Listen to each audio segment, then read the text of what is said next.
হুট করে দুই বন্ধু বেরিয়ে পড়লাম ঢাকা জেলার দুটি অদেখা থানা ঘুরে আসতে। মহাকবি কায়কোবাদের নবাবগঞ্জ আর দোহার, সাথে বাড়তি আকর্ষণ দুটি নদী, নাইবা হলো টুরিস্ট স্পট।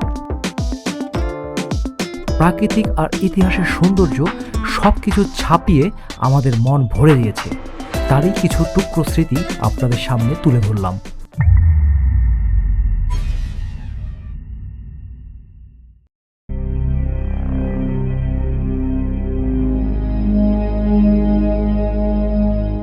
ঢাকার কাছাকাছি যতগুলো প্রত্নতত্ত্ব ভবনের দেখা মেলে, তাদের মধ্যে একই সঙ্গে দৃষ্টিনন্দন, চমকপ্রদ ও কৌতূহল উদ্দীপক স্থাপনা বলতে গেলে নবাবগঞ্জ উপজেলায় অবস্থিত খেলারাম দাতার কোটার কথা মাথায় আসে। দ্বিতল ভবনটি আনুমানিক 19 শতাব্দীর শেষ ভাগে বা 20 শতাব্দীর শুরুর দিকে নির্মাণ করা হয়েছিল। প্রত্নতত্ত্ব অধিদপ্তর কয়েক বছর আগে এটিকে সংস্কার করেছে, তবে এতে পরিচিতমূলক কোনো তথ্য না থাকায় এর সম্বন্ধে বিশেষ কিছু জানতে পারেন না দর্শনার্থীরা। ভবনটি কি মন্দির নাকি আখড়া নাকি আবাসিক ভবন, এ নিয়ে যেমন মতবিরোধ রয়েছে, তেমনি মতবিরোধ রয়েছে ভবনটির নির্মাতা খেলারামের পুরো নাম নিয়ে। আবার সেই একই রকমের মতবিরোধ রয়েছে তার পরিচয় ও ব্যক্তিগত জীবন নিয়ে। কে ছিলেন খেলারাম? বাংলাপিডিয়ার মতে তার নাম ছিল খেলারাম দত্ত বা খেলারাম দাতা। তিনি ছিলেন জমিদার, কিন্তু বিভিন্ন গবেষকের বিভিন্ন বইতে বাংলার জমিদারের যত নামের তালিকা পাওয়া যায় তার কোনো তালিকাতেই খেলারামের নাম নেই। স্থানীয় লোকজনের মতে তার নাম ছিল খেলারাম দাতা। উইকিপিডিয়া বা নবাবগঞ্জ উপজেলার সরকারি ওয়েবসাইটেও তার নাম খেলারাম দাতা হিসেবেই বলা হয়েছে। তাকে যেভাবে বর্ণনা করা হয়েছে তাকে বলা যায় তিনি ছিলেন বাংলার রবিনহুড। উইকিপিডিয়ায় বলা হয় তিনি ছিলেন দুর্ধর্ষ ডাকাত সর্দার, তবে ডাকাতি করে পাওয়া ধন সম্পদ নিজে ভোগ না করে দরিদ্রদের মাঝে বিলিয়ে দিতেন। এই কারণেই স্থানীয়ভাবে তিনি দাতা হিসাবে পরিচিত ছিলেন বেশি। শেষ বয়সে তিনি ধর্মে কর্মে আসক্ত হয়ে পড়েন, তখনই এই মন্দির নির্মাণ করেন।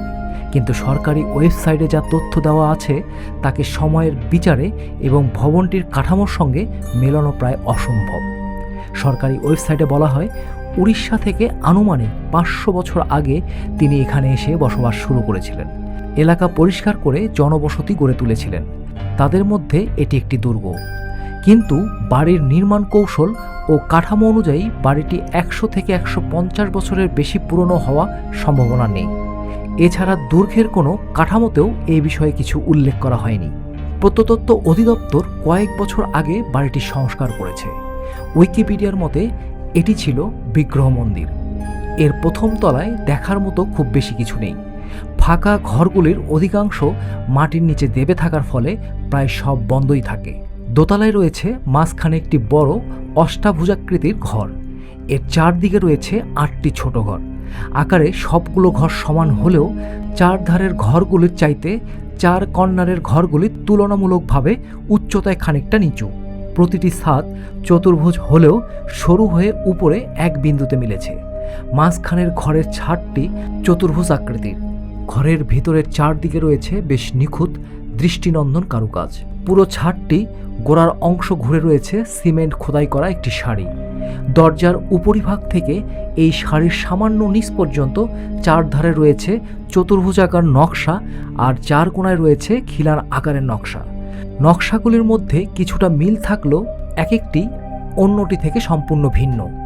তবে বিস্মিত হয়েছি বেড়াতে আসা কিছু অসচেতন মানুষের কাণ্ড দেখে। রং করা দেওয়ালে এত উঁচুতে উঠে কিভাবে যে মানুষ তাদের নাম লিখতে পারে ভেবেই পায়নি। একটি ছিল স্নানঘর, যাতে রয়েছে একটি চৌবাচ্চা। এটি নিয়ে গল্প আছে, যা পরে বলছি। নিচতলার ঘরের একটিতে রয়েছে একটি সিঁড়ি আরও নিচে নামবার জন্য। এখন সেটি বন্ধ করে দেওয়া হয়েছে। এই সিঁড়িটির কারণেই বেশ কিছু গল্প শোনা যায়। একটি মত হলো এটি ছিল একটি সুড়ঙ্গ, যে পথে খেলারাম পার্শ্ববর্তী ইসামতি নদীর ঘাট পর্যন্ত চলে যেতে পারতেন। তার ডাকাতির মাল নৌকা থেকে সরাসরি এই পথেই নিয়ে আসতে পারতেন। আবার কোনো বিপদ হলে এই পথেই তিনি পালিয়ে যেতে পারতেন নৌকায়। এই মঠটি যে খুব অমূলক তা বলা যাবে না। লালবাগ কেল্লাতেও এমন একটি সুড়ঙ্গ ছিল নদী পর্যন্ত যাবার। নরসিংদীর ইদ্রাকপুর দুর্গতেও ছিল এমন একটি সুড়ঙ্গ। অন্য মঠটি হয়তোবা গল্পই। কেউ কেউ বিশ্বাস করেন এটি ছিল একটি 3 তলা বাড়ি, যার নিচের তলাগুলো মাটির নিচে দেবে গেছে। নিচতলার ঘরগুলো ছিল খেলারামের ধন সম্পদ লুকিয়ে রাখার গুদাম। এই সিঁড়ি ছিল সেই ঘরগুলিতে যাওয়ার জন্য। মূল ভবনটির পাশে একটি অত্যন্ত নিখুঁত কারুকার্য খচিত দ্বিতল গোলাকার ছোট অবকাঠামো রয়েছে। উপরের তলা চারদিকে খোলা। স্থানীয়দের মতে এটি ছিল খেলারামের ওয়াচ টাওয়ার। তবে গল্প যাই হোক, এটি মুঘল স্থাপত্য ও ইউরোপীয় স্থাপত্যের একটি চমৎকার সংমিশ্রণে নির্মাণ করা ভবন। একদিকে যেমন চুন সুরকির মিশ্রণে প্লাস্টারের কাজ করা হয়েছে, আবার লোহার বিমে ঢালাইয়ের কাজও রয়েছে, যে কারণে এটিকে খুব বেশি পুরাতন ভাবার অবকাশ নেই। 500 বছর তো নয়। ভবনটির অদূরেই রয়েছে একটি বড় পুকুর। কথিত আছে খেলারাম এই পুকুরটি কাটিয়েছিলেন এলাকার মানুষের পানি যোগান দেওয়ার জন্য। স্থাপনাটি দুর্গ, মন্দির, বিগ্রহ মন্দির, আখড়া বা আবাসিক ভবন যেটি হোক না কেন, খেলারাম যে ডাকাতি করতেন এবং প্রাপ্ত সম্পদ দরিদ্রদের মাঝে বিলিয়ে দাতা হিসাবে সম্মানিত ছিলেন, এই স্বীকৃতি প্রায় সব তথ্যই মেলে। তবে এর চাইতে খুব বেশি তথ্য পাওয়া যায় না। এবার আসি স্থানীয়দের গল্পে। তাদের মতে ঘটনাটি প্রায় 200 বছর আগেকার। খেলারাম দাতার ভবনটির কাছে রয়েছে একটি পুকুর। এই পুকুরে সাধারণ মানুষ এসে কিছু চাইলে তা নাকি পূরণ হতো। স্নান করতে গিয়ে ডুব দিলেই হাতে উঠে আসতো মূল্যবান কিছু, যা হতে পারে স্বর্ণ, রৌপ্য বা হীরা জহরত। কিন্তু দিনে যতবারই ডুব দেখ না কেন, একবারের বেশি কেউ কিছু পেত না, যে কারণেই পুকুরটিতে প্রতিদিন বিপুল সংখ্যক মানুষের সমাগম হতো। খেলারাম যত দুর্ধর্ষ ডাকাত বা সর্দারি হয়ে থাকুক না কেন, তিনি ছিলেন ভীষণ রকমের মাতৃভক্ত। মা যা কিছু চাইতেন বা যা কিছু আদেশ করতেন, অক্ষরে অক্ষরে পালন করতেন খেলারাম। তার মা প্রায় চাইতেন সবার সঙ্গে পুকুরে গিয়ে স্নান করতে, কিন্তু মায়ের এই একটি মাত্র বিষয়ে খেলারামের ঘোর আপত্তি ছিল। খেলারাম চাইতেন না সবার মাঝখানে তার মা পুকুরে নামুক আর ভেজা কাপড়ে বাসায় ফিরুক। এই জন্য উপরের একটি ঘরে একটি চৌবাচ্চা বানিয়ে দিয়েছিলেন তিনি। এই পুকুর থেকেই লোক দিয়ে কলস বা হাঁড়িতে করে প্রতিদিন নতুন করে পানি আনা হতো মায়ের স্নানের জন্য। মা এতে ভেসে ভেসে স্নান করতে পারতেন। একদিন নাকি মা বলেছিলেন একটু বেশি করে দুধ আর পাকা কলা নিয়ে আসার জন্য। খেলারাম দুধ এনে স্নান ঘরের চৌবাচ্চা ভরে ফেলেছিলেন। পাশে রেখে দিয়েছিলেন এক কাঁদি পাকা কলা। মা দুধে ভেসে ভেসে স্নান করতে করতে কলা খেতে পারেন। মা একদিন টের পেলেন খেলারাম এলাকার নতুন আসা এক ধনী লোকের বাসায় ডাকাতি করার পরিকল্পনা করছেন। মা চাইলেন না প্রতিবেশীর বাড়িতে ছেলে ডাকাতি করুক, নিষেধ করে দিলেন তিনি এই ব্যাপারে। কিন্তু খেলারাম তর সইল না। ডাকাতি করতে গেলেন এক রাতে। বাড়ির লোকজন টের পেয়ে চেঁচামেচি আরম্ভ করায় একজনকে আঘাত করেন খেলারাম। সঙ্গে সঙ্গে ওই লোক মারা যান। সকালে ঘুম থেকে উঠে খবর পেয়ে যান মা। খেলারামকে ডেকে ভীষণ বকাঝকা করেন। খেলারাম কথা দেন সমস্ত ডাকাতি করা মাল ফিরিয়ে দিয়ে আসবেন, কিন্তু যে লোকের প্রাণ গেল তার পরিবারের কি হবে? খেলারাম বললেন তাদের অনেক ধন সম্পত্তি দিয়ে দেবেন, কিন্তু মা জানালেন ধন সম্পদ দিলেও লোকটির প্রাণ তো ফেরানো যাবে না। অবাধ্য ছেলের উপর ক্ষিপ্ত হয়ে মা বেরিয়ে যান পুকুরে যাবেন বলে। এই যে পুকুরে নেমে ডুব দিলেন আর উঠে আসলেন না। খেলারাম খবর পেয়ে দৌড়ে গিয়ে ঝাঁপ দিলেন পুকুরে। সমস্ত লোক লাগিয়ে দিলেন, ডুব দিয়ে জাল ফেলেও মাকে পাওয়া গেল না।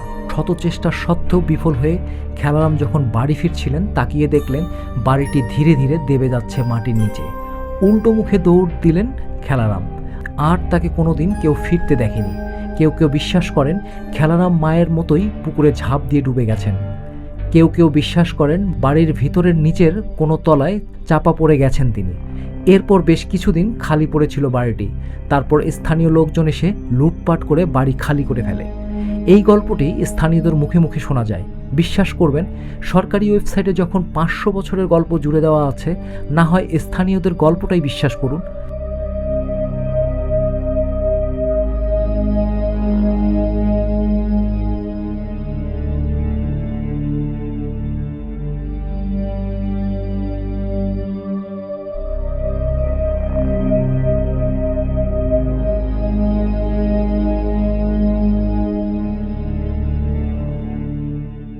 বন্ধুরা, আপনাদের যদি এরকম ঐতিহাসিক ভিডিও দেখতে ভালো লাগে, তাহলে আমার চ্যানেলটি অবশ্যই সাবস্ক্রাইব করে বেল আইকনটি অন করে দেবেন।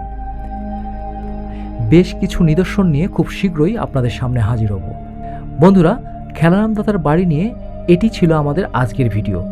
শীঘ্রই দেখা হচ্ছে নতুন কোনো জায়গায় পুরাতন ইতিহাস নিয়ে। সে পর্যন্ত ভালো থাকবেন এবং আমাদের পাশে থাকবেন। সবার জন্য শুভকামনা।